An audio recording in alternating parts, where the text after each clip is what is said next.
Cara mudah mengalahkan rasa malas dan jadi produktif kembali.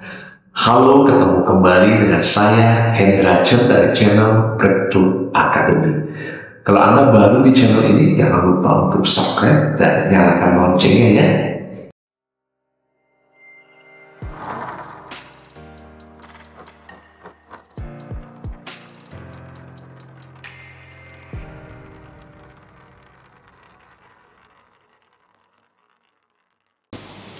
Seorang bernama Adi yang cerita dia punya banyak sekali planning ketika dia buka mata di pagi hari. Dia begitu antusias, begitu semangat. Di penghujung hari itu tidak ada satupun yang dikerjakan, ataupun jika ada yang dikerjakan bukan sesuai dengan planningnya. Banyak waktunya digunakan untuk media sosial, untuk nonton, dan melakukan sesuatu yang tidak produktif. Kamu ada yang seperti itu enggak? Kalau ada, video ini untuk Anda ya. Oke, nah khusus di video ini saya akan membahas lebih banyak dari sudut pandang NLP ya. Nah sekarang kita ngomong dulu mindsetnya, ngomongin rasa malas ini. Kita ngomonginnya mindset dari sudut pandang NLP.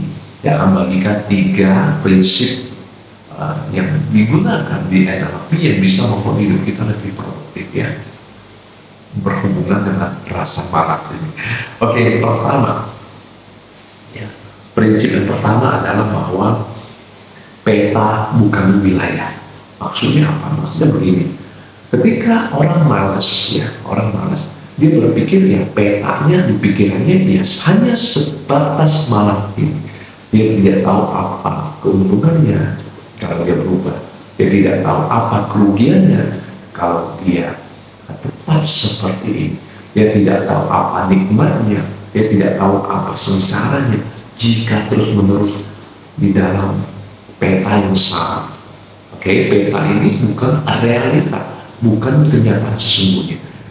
Namun kenapa peta ini kita harus sadari? Karena manusia cenderung bertindak sesuai dengan petanya.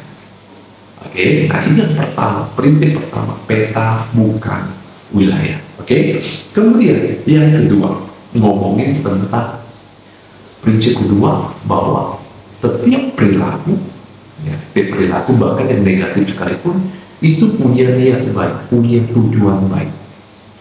Maksud lo, maksudnya contoh ya, orang ini malas, ya contohnya malas ketemu klien, malas mungkin bikin report, mungkin bikin konten ya, karena dia punya tujuan baik, misalnya pengen santai, pengen enjoy, nggak mau terlalu capek, pengen jaga kesehatan.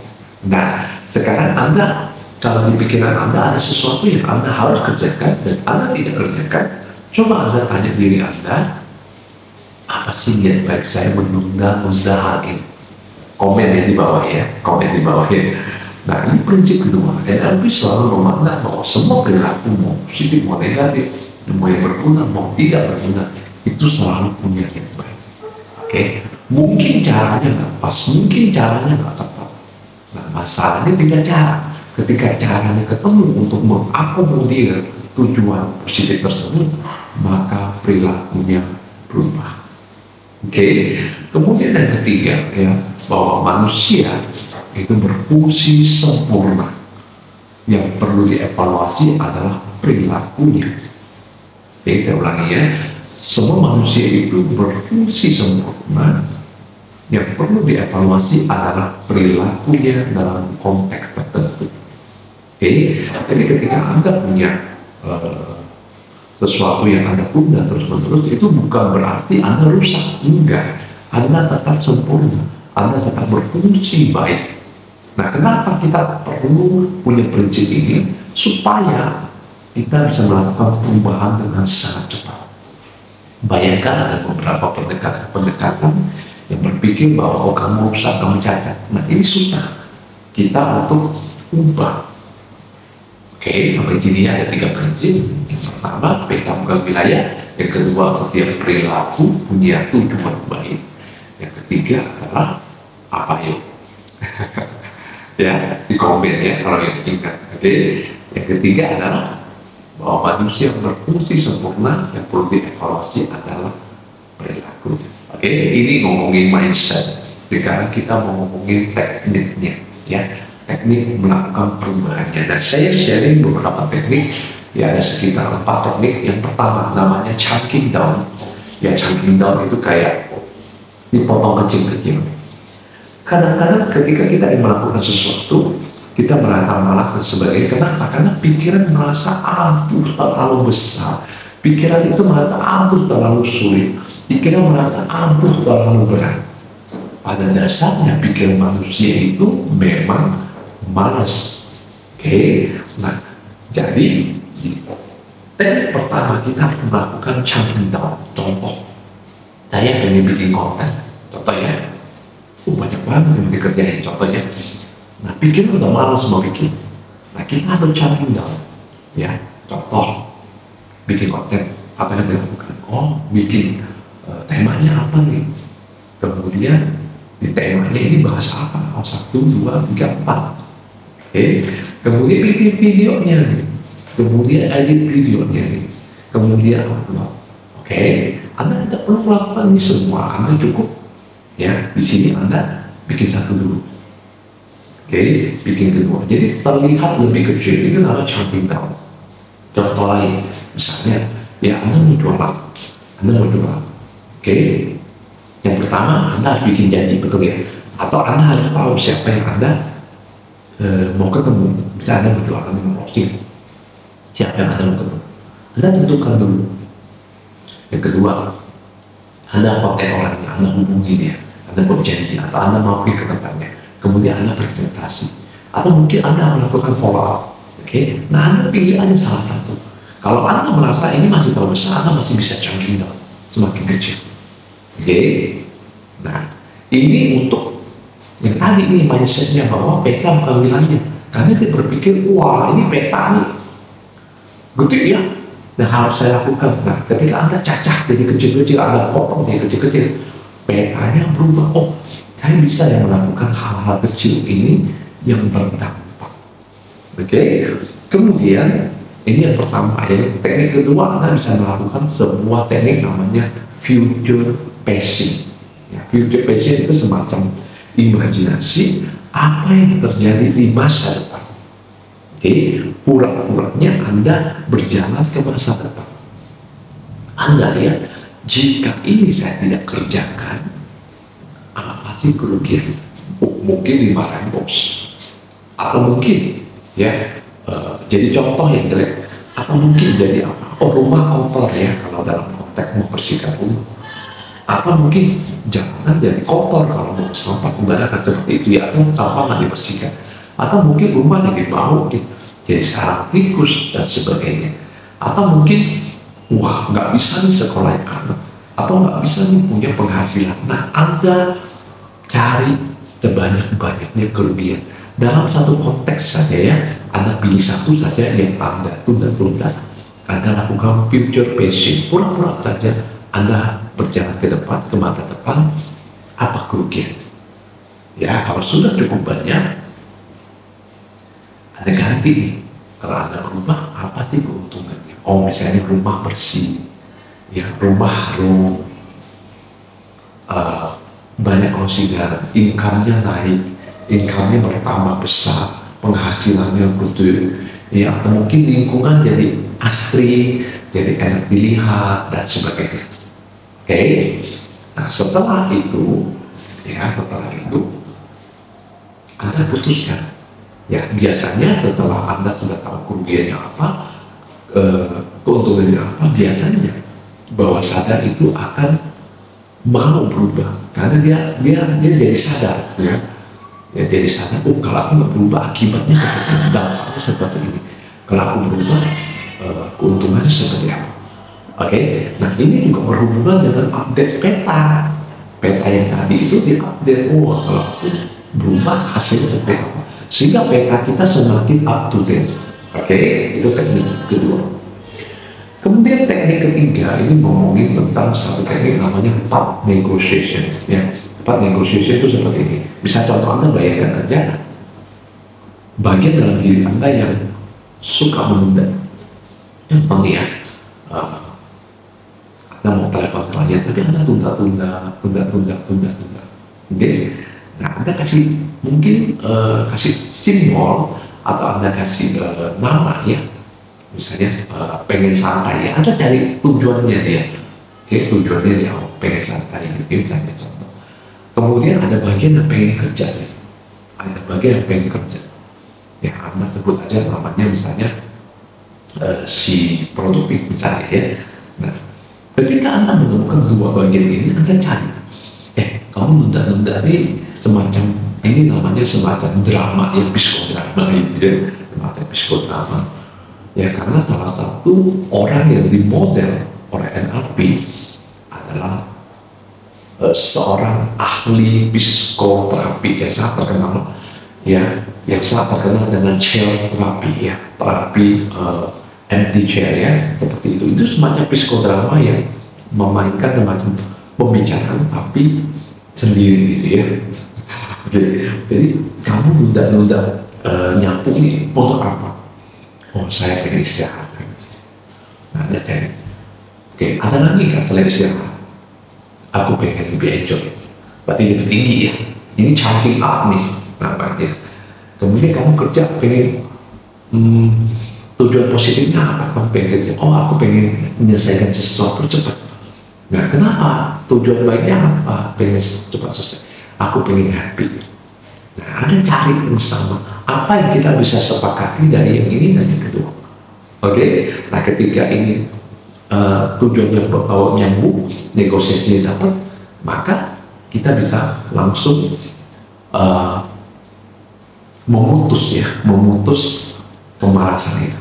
Karena sebenarnya ini yang tadi saya katakan bahwa ternyata setiap perilaku punya tujuan yang baik. Nah, ini di jembatan apa yang bisa disepakati bersama dari dua bagian ini. Oke. Kemudian dan teknik terakhir adalah ngomongin satu teknik namanya collapsing anchor. Ya, collapsing anchor nanti saya akan bikin video khusus ngomongin anchor ya. Anchor itu apa sih? Anchor itu kayak tombol. Ya, Anda pencet lampunya hidup. Anda pencet lampunya mati. Nah, seperti itu. Oke?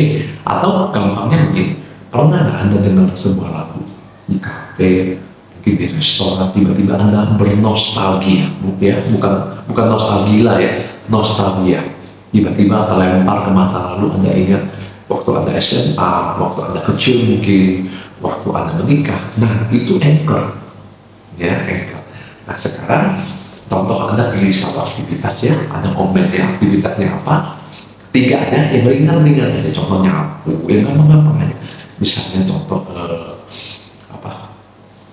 treadmill ya, 5 menit ya, contoh 5 menit saja, contoh ya, ini gampang-gampang aja. Oke, sudah. Waktu Anda bayangkan Anda melakukan aktivitas tersebut, ya apa-apa yang Anda rasa. Aduh, nggak enak ya, nggak nyaman, aduh, malas dan sebagainya. Nah, ketika perasaan itu muncul, Anda bikin anchor negatif ya. Anda bisa tekan tempat ini, oke.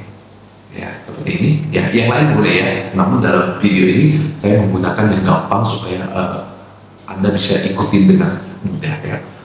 Oke, udah. Terus Anda lakukan hal lain ya. Misalnya Anda minum, Anda berdiri dan sebagainya. Kemudian Anda coba lagi, tekan lagi. Kalau perasaannya muncul, selamat. Anchor negatifnya sudah terpasang.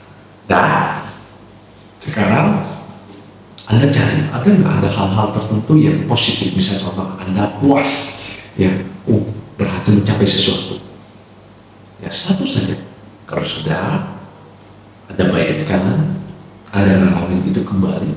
Kalau sudah perasaannya sudah muncul, yang mungkin perasaan puas, semangat, bersyukur, atau apapun, Anda tekan. Oke, sekarang tangan kanan ya. Kemudian Anda lakukan aktivitas lain yang nggak ada berhubungan, kita sebutnya break state. Ya, ya, Anda lakukan hal yang tidak relevan, satu saja, misalnya contoh Anda garuk-garuk kepala, gitu ya, Anda pegang-pegang ini, udah Anda tekan lagi. Kalau muncul perasaan positifnya, selamat, Anda sudah pasang anchor positif.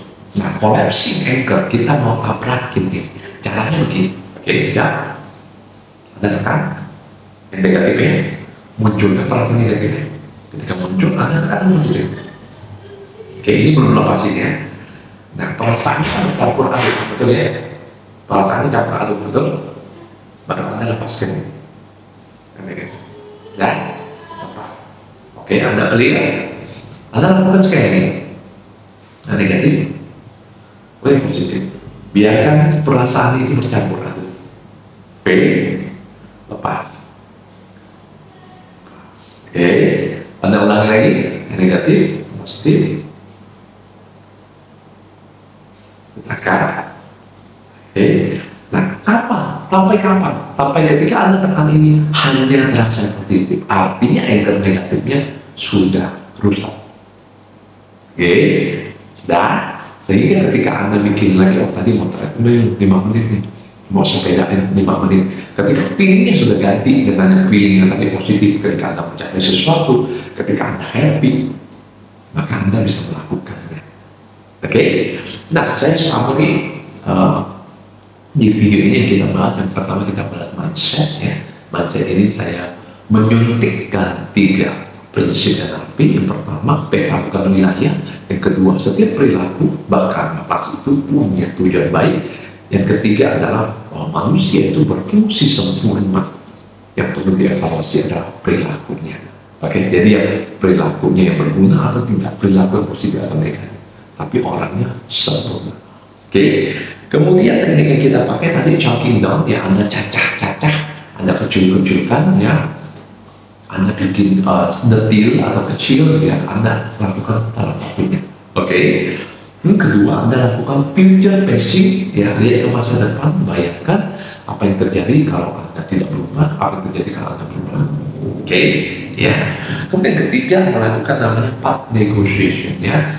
Ini yang nggak mau, ini yang mau. Niatnya apa? Oke, ini niatnya apa? Cari kesepakatan di level yang lebih tinggi. Ingat nggak, Albert Einstein pernah ngomong begini, kamu nggak bisa menyelesaikan sebuah masalah dengan level yang sama dengan waktu kamu bikin masalah itu. Ya, ini salah satu teknik yang bisa dipakai untuk mendukung pernyataan Albert Einstein tersebut ya. Dan yang terakhir adalah collapsing anchor. Anchor negatif ditabrakkan dengan positif. Oke, kalau Anda merasa video ini bermanfaat atau Anda sudah merasakan perubahannya atau Anda berhasil melakukan teknik ini, oke, silahkan komen Anda dan jangan lupa untuk share video ini karena siapa tahu ternyata bermanfaat buat banyak orang.